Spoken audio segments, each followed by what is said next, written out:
Bonjour tout le monde et bienvenue sur le podcast Les Nouvelles Voix, le podcast pour t'aider à faire entendre ta voix en créant ton podcast et en le faisant découvrir au monde. Je suis Anastasia De Santis, créatrice de Podcast Stories, mon entreprise d'accompagnement à la création et au développement de podcasts, mais également productrice du podcast De Vraie Vie et coproductrice de Les Coulisses du podcast. Les Nouvelles Voix a pour but de te donner des clés, des conseils et de l'inspiration pour utiliser le podcast comme un outil pour partager ton expertise ou ta passion, prendre la parole sur un sujet qui te tient à cœur, ou encore pour développer ta marque, ton business en créant une relation privilégiée avec tes auditeurs et auditrices.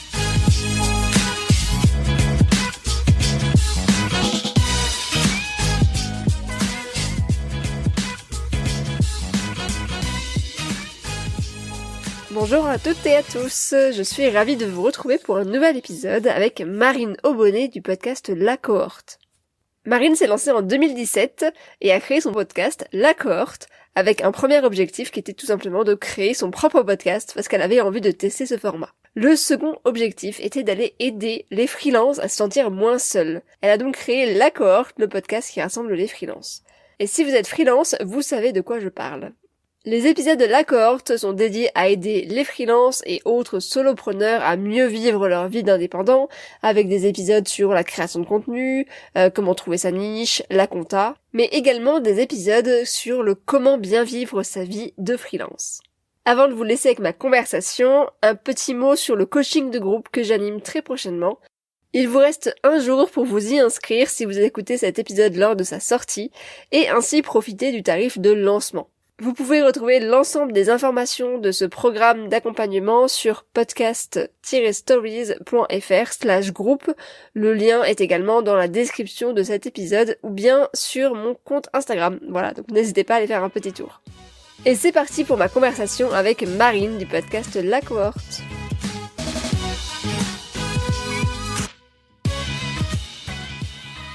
Donc, bonjour Marine. Salut. Je suis ravie de t'accueillir sur Les Nouvelles Voix. Marine, toi tu es freelance principalement et aussi la créatrice du podcast La Cohorte. Pour commencer, est-ce que tu peux te présenter toi en tant que personne humaine ? Tu vois, c'est marrant parce que j'aurais dit d'abord et créatrice et ouais, d'abord le podcast et ensuite freelance parce que ça prend tellement de mon temps que c'est devenu presque mon activité de freelance qui est mon side hustle là. Je sais pas si tu parles beaucoup anglais, enfin mon hobby presque. Enfin, j'ai lancé et j'anime La Cohorte depuis fin 2017. La Cohorte, c'est un podcast dédié aux indépendants, mais pas tous. Enfin, plus particulièrement à ceux qui se posent des milliards de questions et qui cherchent à se définir une stratégie business. Je suis freelance aussi depuis un petit moment, je dirais que ça remonte à 2014, j'ai pas du tout la notion des dates. Et avant de faire ce que je fais aujourd'hui, enfin j'ai testé plein de métiers. Quand je me suis lancée, j'ai dit que je faisais presque tous les métiers de la communication, ce qui n'était pas ce qui était un peu bizarre. Avec le recul, je m'en rends compte. Oui, exactement, ouais. Et ensuite, pendant longtemps, j'ai fait de la création de contenus éditoriaux, un peu de conseils en stratégie éditoriale. Donc l'idée, c'était d'écrire des textes. Alors moi, j'ai appelé ça des textes à valeur ajoutée. Voilà, des documents qui étaient destinés à durer, qui restaient plutôt des documents en ligne, mais voilà, c'est assez stratégique. Donc voilà ce que j'écrivais. Et là, j'ai basculé avec La Cohorte, en fait, de plus en plus vers de la création de podcasts. Et maintenant, je fais quasiment que de la création de podcasts avec La Cohorte qui me prend énormément de temps et qui est sans doute à mon avis, ça va pas s'arranger. Mais c'est génial que tu puisses te consacrer à autant de temps sur ce podcast. Et avant de rentrer un peu plus dans le détail, est-ce que tu peux, donc tu m'as dit La Cohorte, donc c'est le podcast qui rapproche les freelances. Comment est-ce qu'est né ce projet ? D'où est-ce qu'il est né ? Parce que tu l'as lancé en 2017. Donc vraiment c'est au tout début du podcast. Enfin en tout cas pour moi, j'ai l'impression que c'est vraiment le tout début du podcast en France. Comment est-ce qu'est venue cette idée ? Alors ce qui est venu en premier, c'est l'envie de faire un podcast. J'écoutais beaucoup de podcasts américains et ça m'a donné envie de mettre les mains dedans parce que moi je viens du journalisme et alors quand t'es en école de journalisme, on te fait découvrir différents médias. Clairement, moi j'avais de l'appétence pour l'écrit, donc les textes, mais l'audio c'était resté dans un coin de ma tête. J'ai vu avec les podcasts l'occasion de renouer avec ça. Envie de faire un podcast. Ensuite, j'ai cherché un thème. Et très vite, c'était une évidence. Il fallait que je parle de de mon quotidien de freelance, des problèmes que je rencontrais, des solutions que je trouvais, et surtout pour m'aider à avancer moi personnellement, d'en discuter avec d'autres freelances, parce que j'ai assez vite pris conscience que il fallait sortir un peu le nez de sa micro-bulle pour avancer. Donc c'est comme ça que c'est parti. Pourquoi avoir choisi ce format-là plutôt qu'un autre? Parce que pour rapprocher des freelances, à l'époque, c'était pas hyper connu non plus le podcast. T'aurais pu, je sais pas, qu'est-ce qui était à l'époque, un blog? Ouais, alors à l'époque, ça me paraît pas si loin, ça me paraît loin. C'était pas si loin. Ouais. En même temps, je suis d'accord, mais non, mais après c'était plus comme je te dis, je voulais faire un podcast, donc je me suis pas posé la question de est-ce que le podcast est la meilleure façon de toucher les freelances. Et je voulais faire un podcast. Ah de quoi ça va parler? On va parler du quotidien des freelances. Et pendant très longtemps, en fait, je l'ai fait de façon un peu dilettante avec donc je me suis pas trop préoccupée de savoir qui je touchais ou pas. Je voyais que l'audience progressait tout tranquillou. J'étais contente puisque c'était un hobby à cette époque-là. Tu t'es pas mis de pression dès le début, c'est ça? Non. Au début, tu t'es vraiment dit je vais le faire comme ça puis on verra. Ouais. Juste pour le plaisir, quoi. Là, je comprends, ouais. Avec De Vraie Vie, moi j'ai un peu la même chose. Je l'ai lancé vraiment aussi pour moi, pour aller rencontrer des gens. Et après, ça évolue. Mais c'est vrai qu'au début, c'est rigolo de voir le début de comment est né le projet, en fait, parce qu'après on se rend compte que ça évolue, et c'est bien, tant mieux. Tu le disais, tu es journaliste de base, tu as lancé ton podcast en 2017, il y a 3 ans, et tu as aujourd'hui 5 saisons, et 56 épisodes, j'ai fait le calcul. Donc déjà, bravo pour ce chemin, parce que vraiment, pour tenir un podcast sur la durée, ça demande de l'énergie, donc voilà. Et on sait aussi que beaucoup de podcasteurs arrêtent la production de leur podcast après 7 épisodes, c'est une moyenne. J'ai vu, donc c'est une enquête américaine qui dit que 75% des podcasts donc américains qui ont été produits en 2018 ou avant ne publiaient plus en fait de nouveaux épisodes en 2019, donc c'est énorme. Ça veut dire qu'il y a vraiment beaucoup de podcasts qui arrêtent de produire en fait de nouveaux épisodes. À ton avis, pour toi, quelle est la raison derrière cet arrêt et quel est ton secret pour tenir sur la durée et être encore là en fait 3 ans plus tard? J'ai pas de secret en fait. Moi, ça m'a surprise aussi ce que j'aime bien et c'est aussi pour ça que je suis freelance. J'aime bien changer de projet, bosser avec des gens différents. Donc ça me va, les missions courtes. Et il s'avère que ça a été le coup de foudre entre le média podcast et puis mon sujet, les gens avec qui j'échange. Donc j'étais la première surprise de voir que j'étais capable de m'investir sur la durée dans un projet. Donc je pense que la clé c'est ça en fait, c'est de s'éclater dans son projet, le faire évoluer, apprendre. Si ton projet tu le fais pour toi et sans optique business au départ, clairement il faut que ça t'apporte autre chose que un nombre d'écoutes qui progresse. Généralement, les gens font ça parce qu'ils ont envie de partager. C'est top parce que ça me permet de rencontrer plein de gens super cool. Ça me permet d'apprendre un métier, podcasteur. Et puis d'apprendre aussi avec tes invités. D'apprendre avec mes invités, exactement. En fait, il y a plein de... En fait, souvent, la plupart des thèmes que j'aborde, c'est aussi des questions... C'est avant tout des questions que je me pose. Enfin, ça, c'était très vrai au début. Maintenant, j'essaie quand même de m'intéresser plus à... j'ai quand même bien travaillé sur mon audience, quelles questions tout le monde se posait. Mais c'était ça au début. Je pense que les gens arrêtent parce que ça les ennuie au bout d'un moment. Ouais, peut-être. Puis effectivement, tu disais regarder les écoutes qui grimpent ou pas. Et ça, c'est peut-être. Je sais qu'il y a des personnes qui ont du mal aussi à faire décoller leur podcast, et ça peut être un frein en tout cas dans leur tête de se dire ça décolle pas, donc je vais arrêter. Donc c'est d'où l'importance de savoir pourquoi est-ce qu'on fait les choses. Ouais, c'est ça, ouais, ça peut être assez décourageant. Mais alors, tu vois, c'est un peu paradoxal parce que quand tu te lances un podcast, que tu le fais un peu comme un loisir et qu'après tu te prends le chou sur les écoutes, pour moi c'est paradoxal parce que tu peux pas imaginer avoir des écoutes à la, allez, je caricature, à la Mathieu Stéphanie. Il faut avoir une vraie stratégie en place derrière. Si tu le fais, juste pour le fun et que tu dis, c'est quand même fou, personne ne m'écoute, c'est normal aussi, parce que il y a pas de machine derrière. Et c'est très bien comme ça. Faut savoir pourquoi on lance un podcast. Est-ce que c'est plutôt perso pour partager des trucs, pour apprendre des trucs ou développer son réseau, ou est-ce que c'est une vraie logique business? Est-ce que c'est pour attirer des clients, vendre? C'est 2 objectifs qui sont radicalement différents. Et du coup, dans l'optique perso loisir, je m'éclate. C'est pas, en fait, il faut se détacher des écoutes. C'est surtout une histoire d'ego, de se dire, c'est génial, j'ai fait des milliards d'écoutes. Oui. Mais bon, en fait, là, est-ce qu'en vrai, t'en retires autre chose? Parce que sinon, c'est sans intérêt. Après, moi, je pense pas que c'est pas ou l'un ou l'autre. Par exemple, bien Bliss sûr, Stories, je suis d'accord avec toi. Bliss Stories qui, à la base, Ça évolue. Ouais, c'est ça. Exactement. Elle a pas fait ça exprès pour en faire quelque chose de business, ou même nous, en fait. Enfin, toi et exactement. moi, voilà, on Mhm. s'est lancé comme ça, en se disant, je vais faire un truc qui me plaît, parce que j'ai envie, et puis au final, on se rend compte que, il y a une potentialité derrière ça, et puis on prend peut-être plus du plaisir, à l'orienter vers plus quelque chose de plus business, mais effectivement, en tout cas, le plaisir doit rester pour produire quelque chose de qualité, ça Ouais, c'est sinon clair. c'est comme tout, t'arrêtes et puis voilà. Hein. T'as raison. J'aime bien cette cette façon de voir les choses. Et alors, du coup, il y a un sujet qui te tenait à cœur, en tout cas, tu m'as proposé d'en parler. C'est notamment comment est-ce qu'on réalise des interviews captivantes. Comment réaliser des interviews captivantes. Avant que tu nous donnes tes précieux conseils, donc vu que tu es journaliste de base, c'est un métier de poser des questions, on est d'accord, ça s'apprend. Est-ce que tu penses que tout le monde peut réaliser des interviews captivantes? Est-ce que tout le monde a la capacité? Bon, oui, bien sûr. Après, il faut en écouter beaucoup et surtout faire évoluer ses façons de faire. On apprend en faisant. Enfin, j'invente rien là. Du coup, s'interroger. Comment je pourrais faire différemment. Demander des retours de son audience pour savoir qu'est-ce qui vous a plu là-dedans ou pas. Et c'est comme ça qu'on progresse.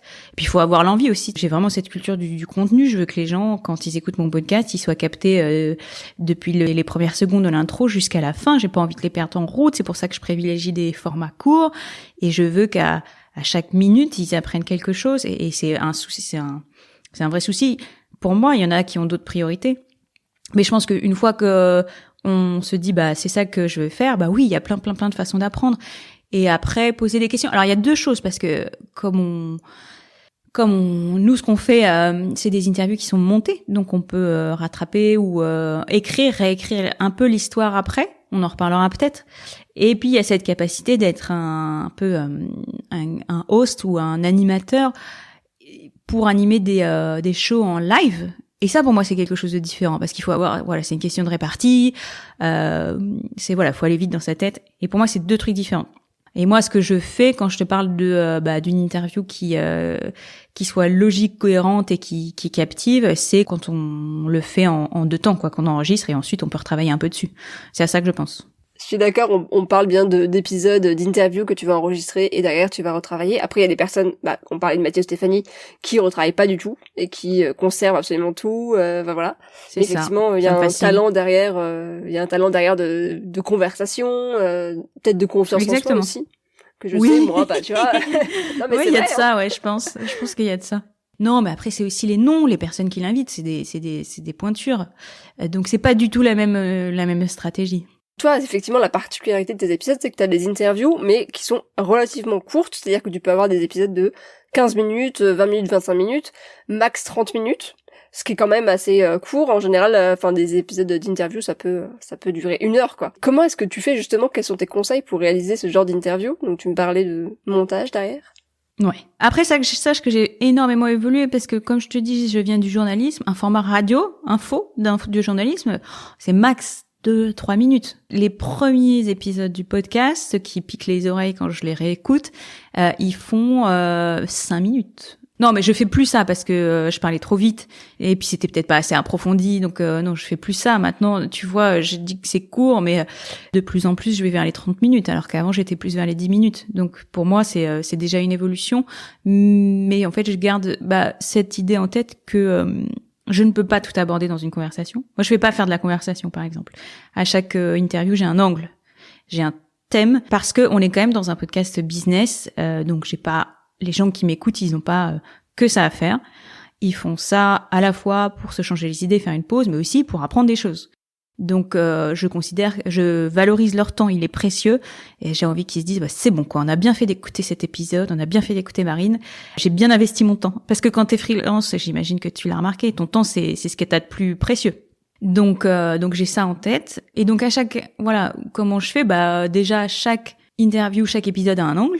Est-ce que d'abord tu sélectionnes l'angle et après tu vas chercher la personne qui peut répondre à cet angle, ou tu fais l'inverse? Non, c'est plutôt, je commence par le thème généralement. Pour moi, il y a plusieurs étapes. Il y a la préparation. Je vais défricher. En gros, une interview pour une personne que j'invite, ça se passe en 2 temps. Il y a ce que j'appelle un entretien préparatoire, Ou on fait connaissance justement, tu vois, parce que c'est aussi ça, il faut que la conversation soit fluide, que la personne en face de moi ou à distance, parce que maintenant on sait que c'est plus compliqué de se parler en face à face, mais par écran interposé c'est un peu la même chose. Il faut qu'on se connaisse un petit peu, qu'on ait déjà fait le tour de déjà donc ce call préparatoire, c'est pour se présenter.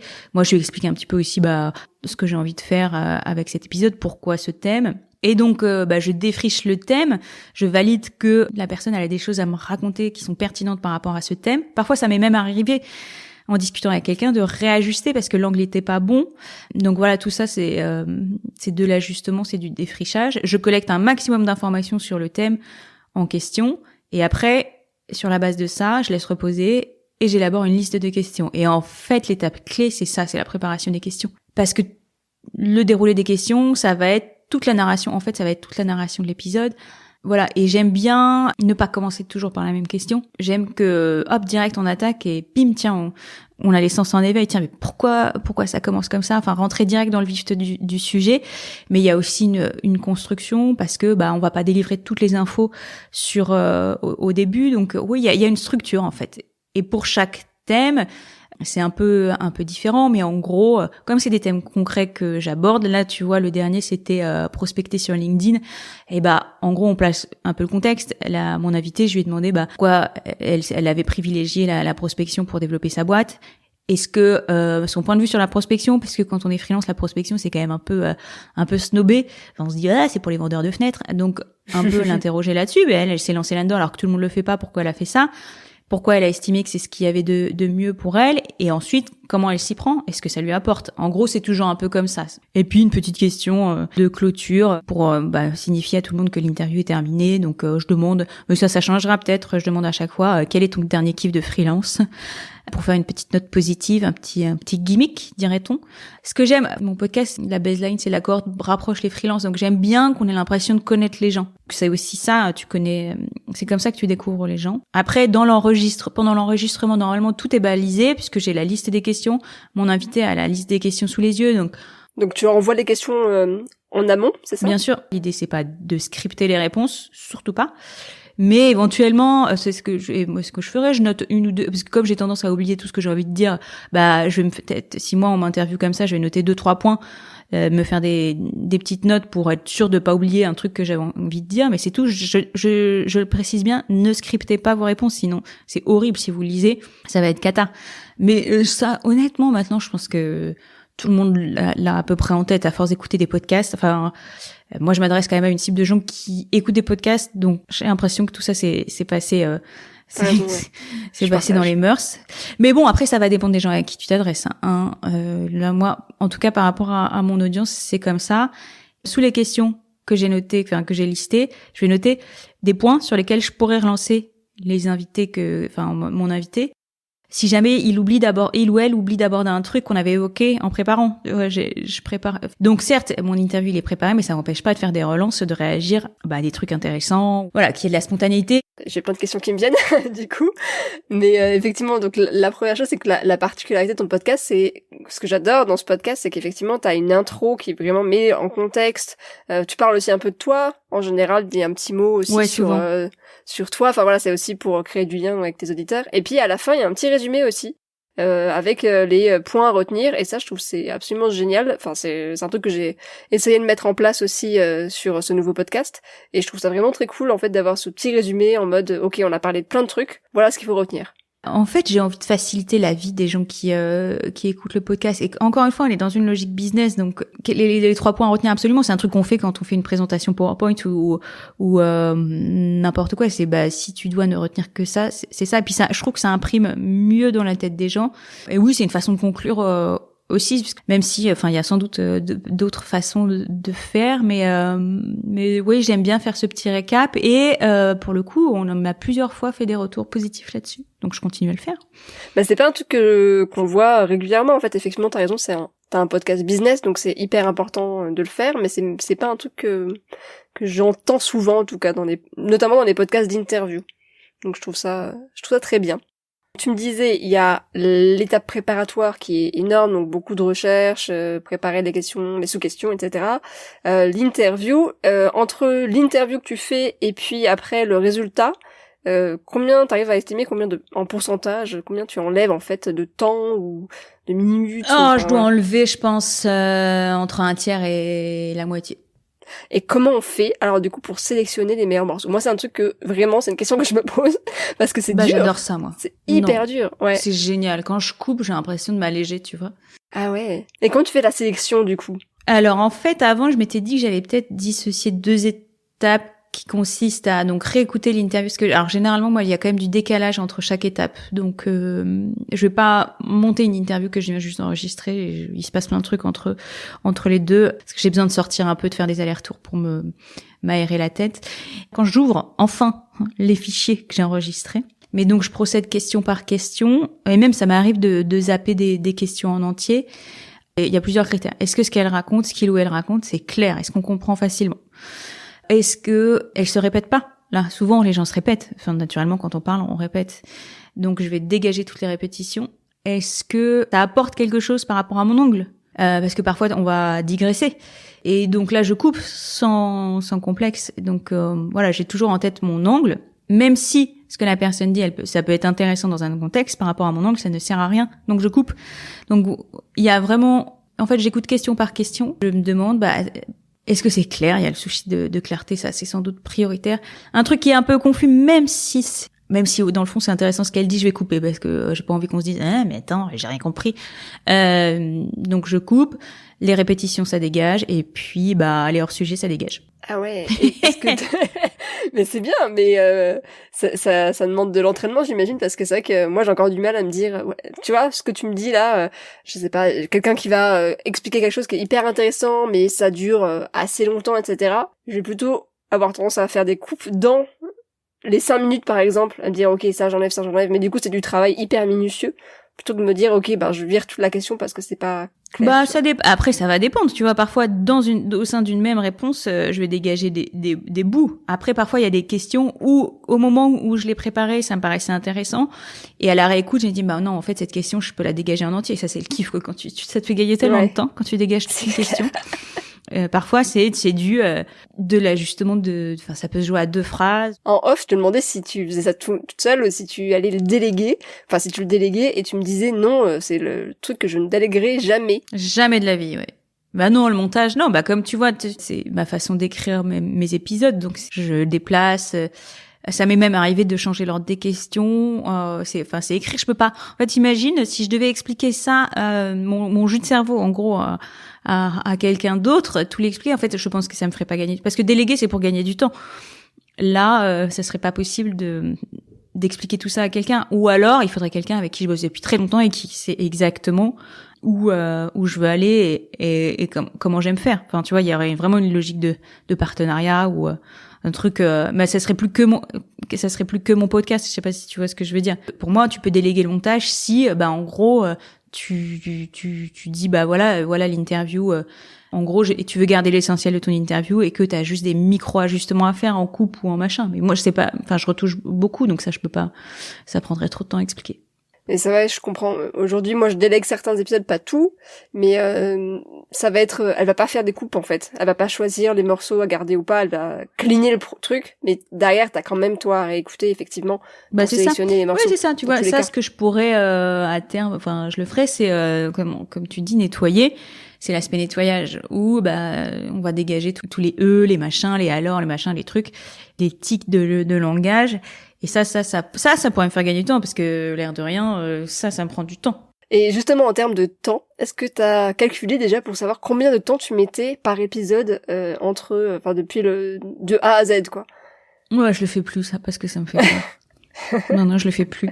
Non, mais je pense que, honnêtement, ça me fait peur. Je pense que je peux pas. Non, mais en plus de A à Z, c'est compliqué. En cumuler un épisode, ça me prend largement 2 jours, voire 2 jours et demi. De ce que tu me dis, effectivement. Parce que moi, j'avais calculé, je mets à peu près 15 heures en tout. Et je fais pas d'énormes coupes comme toi, je fais pas, c'est pas aussi précis.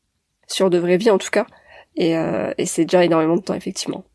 Tu me disais en début d'épisode que aujourd'hui c'était la cohorte en premier et après tes activités de freelance. Est-ce que aujourd'hui t'arrives à en vivre? Est-ce que t'as un projet plus grand autour de la cohorte? Oui, bien sûr. J'ai eu des sponsors, mais c'était anecdotique. Hein. J'ai gagné des sous. La podcast money. Gling, gling, gling, gling, gling. Non, malheureusement, c'était pas ça. Mais là, du coup, j'évolue. Tu vois, tu seras peut-être une des premières à qui je le dis. Mais je vais... bientôt, la cohorte, ça sera pas qu'un podcast. Il y aura sans doute d'autres trucs autour. Teasing. Mais c'est déjà un peu ce que tu fais avec tes épisodes. Ton but, c'est de rassembler des freelances, donc j'imagine que... Ouais, alors déjà, en même temps, je te dis bientôt, mais il y a déjà autour de la cohorte... Non, mais enfin, sur l'aspect business, ça va devenir un business, puisque du coup, en gros, je vais essayer de vendre des trucs, quoi. Mais aujourd'hui, la cohorte, c'est aussi une communauté privée. Entre le moment où tu as lancé la cohorte et aujourd'hui, quel recul tu as par rapport à ça? Est-ce que tu arrives à te rendre compte de l'évolution? Est-ce que tu es fier de ça? Comment tu le vois un peu? Sur LinkedIn, j'ai publié un article il y a déjà quelques mois sur le rythme de publication. Et du coup, ça m'a forcé, dans le cadre de cet article, je suis allée un peu regarder ce que j'avais fait avant. Et c'est là que j'ai réalisé que au début, j'étais complètement irrégulière, c'était n'importe quoi. Je m'en rappelais plus. Mais je pense que pendant très longtemps, comme on l'a vu au début, je me prenais pas le chou. Sortait quand ça sortait. Et voilà. Et donc oui, il y a eu une évolution parce que à un moment, je me suis dit tiens, j'ai envie d'en faire. Il faut que ce soit utile pour mon business, même si j'avais pas de vision très claire. Et aujourd'hui, ça n'est pas encore complètement arrêté. Mais à un moment, je me suis dit attends, Marine, il faut que tu prennes ça plus au sérieux. Oui, il y a eu une évolution par rapport à ça, bien sûr. Et puis oui, je suis contente parce que je vois. Je t'ai dit, la plus grande satisfaction, c'est de dire que je kiffe toujours autant, voire plus qu'au début. Donc ça, pour moi, c'est tellement cool. Et puis aussi, de tester. Tu vois, je pense que quand même, il y a eu, comme je te dis, les premiers épisodes, ils me font pleurer les oreilles quand j'écoute. Techniquement, il y a eu quand même beaucoup Tout le monde. J'ai fait des progrès dans la façon dont je parle. Donc tout ça, c'est des satisfactions. En termes de réseau, j'ai rencontré des gens, c'est cool. Donc ça, c'est énormément de satisfaction. Donc oui, je suis contente de comment ça évolue. Pour moi, je poste un épisode et il arrive ce qu'il arrive, quoi. J'avais aucune maîtrise de qui va écouter, tu vois, on a beau se fixer et c'est pour ça aussi que je me suis détachée pendant longtemps des écoutes, parce que comme je maîtrise pas, moi mon job c'est de faire des épisodes qui soient qualitatifs, et comme j'ai pas du tout de maîtrise du marketing de contenu ou autre. Alors certes, je publie un peu sur les réseaux sociaux, mais c'est tout. Tu vois, il n'y a pas de stratégie derrière. Donc du coup, voilà. Faut être aussi réaliste. S'il n'y a pas de plan pour gagner de l'exposition, je peux pas non plus m'attendre à avoir des audiences qui atteignent le million d'écoutes, de téléchargements tous les mois, tu vois. Puis donc il y a cette histoire d'audience, les gens qui écoutent l'épisode, et puis là-dedans, est-ce qu'il y en a qui veulent devenir s'impliquer un peu plus, plus proche, tu vois, qui veulent poursuivre la discussion. Et c'est aussi ça me paraît important, parce que c'est quand même la promesse du podcast, quoi, de rapprocher les freelances. Donc je me suis dit, mais Marine, il était temps que tu fasses ça. Que tu t'appliques de façon à un peu toi-même. plus organisée. Ouais, de façon un peu plus organisée que, parce qu'évidemment, les gens qui me contactent, je leur réponds. Mais il y avait pas voilà, je sais pas, j'ai pas non plus cherché à susciter beaucoup de discussions. Donc là, je vais travailler là-dessus. Ok. Parfait. Donc j'avais une question qui était le challenge à venir. C'est peut-être ça. Le challenge à venir, oui. Alors comme je te disais, j'aimerais bien maîtriser un peu mieux tout ce qui relève de l'exposition. Et tu vois, on a évoqué cette idée de déléguer. J'ai commencé un peu à le faire, mais déléguer l'aspect promotion, réseaux sociaux, marketing, autour du podcast, en tout cas bosser avec quelqu'un. Ça c'est en cours. Mais et puis avoir une vision un peu plus précise de il faut qu'on ait une stratégie, quoi, la stratégie marketing autour du podcast. Donc là, je travaille là-dessus. Et puis mettre en place une offre pour monétiser un petit peu, même si c'est pas monétiser directement le podcast, parce que pour moi monétiser le podcast c'est c'est génial, j'ai une grosse audience, j'ai des annonceurs. C'est développer d'autres choses autour de la cohorte. Bien sûr. Je sais pas si c'est clair la nuance. Si, carrément. Mais avec les coulisses, on avait fait un épisode là-dessus où t'avais justement donné tout le témoignage. C'est ça. Et effectivement, il y avait, on passait en revue les différents moyens de monétiser son podcast. Et c'est vrai que la première chose qu'on a en tête, c'est la pub. Mais non, quand tu veux un produit derrière, moi par exemple, les nouvelles voix, j'ai pas de pub, quoi. Enfin, jamais j'aurai de pub dessus. Et c'est uniquement, effectivement, pour promouvoir ce que je fais, pour montrer mon expertise, etc. Et c'est ça qui est hyper intéressant dans le podcast, je trouve. Est-ce que tu aurais un conseil pour les jeunes podcasteurs, podcasteuses, donc qui viennent de découvrir cet univers? Si tu devais leur donner un conseil. Pour les gens qui font ça pour le fun, que ça reste du fun, donc qui se prennent pas le chou. Mais en revanche, il faut quand même s'imposer des échéances. Parce que sinon, en tout cas personnellement, moi j'ai du mal à me sentir engagée dans un projet si j'ai pas je me sens pas engagée vis-à-vis de personnes à l'extérieur de moi-même. À partir du moment où je me suis engagée, j'ai annoncé que je sortirais un épisode toutes les 2 semaines, ça y est, je me sens engagée. Même s'il y a 3 personnes qui m'écoutent, je me dis, attends, si à telle date j'ai pas sorti mon épisode, ils vont se dire, mais attends, elle nous a raconté n'importe quoi.